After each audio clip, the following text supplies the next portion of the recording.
দেখেন ভাই, ব্রাজিল দল নিয়ে এখন যেটা চলতেছে না, একদম সিনেমা টাইপ অবস্থা। বিশ্বকাপের আগে শেষ দুইটা প্রীতি ম্যাচ, সামনে ফ্রান্স আর ক্রোয়েশিয়া, এর মাঝেই দল নিয়ে বড় ধাক্কা। কার্লো আনচেলত্তি যে ২৬ জনের দল চিন্তা করতেছেন, তার মধ্যে ১৮ জন প্রায় নিশ্চিত। কিন্তু ওই তালিকায় থাকা রদ্রিগো হাঁটুর এসিএল ইনজুরিতে পড়ে গেছে। মানে ভাই, এই ২ ম্যাচ তো গেলই, বিশ্বকাপের সম্ভাবনাও প্রায় নাই।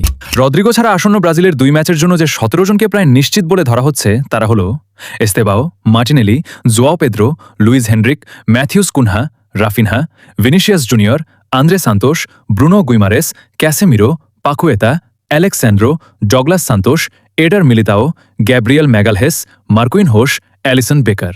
এই তালিকা দেখলে একটা জিনিস পরিষ্কার, রক্ষণভাগ জমাট, মধ্যমাঠ ব্যালেন্সড, সামনে গতি আছে। কিন্তু রদ্রিগো নাই মানে বেঞ্চের সেই মানের খেলোয়াড় কমে গেল।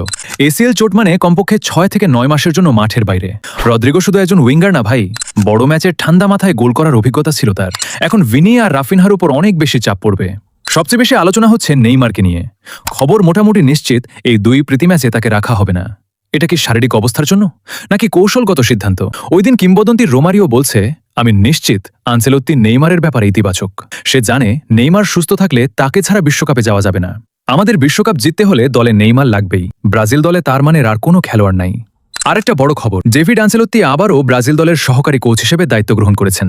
তিনি ইতিমধ্যেই পরবর্তী ২ ম্যাচের দল আর প্রতিপক্ষ নিয়ে বিশ্লেষণ শুরু করেছেন। সামনে ফ্রান্স আর ক্রোয়েশিয়া, দুইটাই কঠিন পরীক্ষা। এই ম্যাচেই বোঝা যাবে ব্রাজিল আসলে বিশ্বকাপের জন্য কতটা প্রস্তুত। এখন আসল কথা হলো, এই ১৭ জনের পরে ২৬ জন পূর্ণ করতে আর কাকে কাকে রাখা সবচেয়ে বেশি প্রয়োজন। আসন্ন ২ ম্যাচের মূল দল কেমন হতে যাচ্ছে? আপনাদের মতে কার্লো আনচেলত্তি আর কাকে রাখবেন? কিংবা আপনি হলে আর কাকে স্কোয়াডে জায়গা দিতেন? কমেন্ট করে আমাদের জানিয়ে দিন। আর ফুটবলের এমন সব দারুণ খবর পেতে ভিডিওতে একটি লাইক দিয়ে আমাদের সাথেই থাকুন। ধন্যবাদ।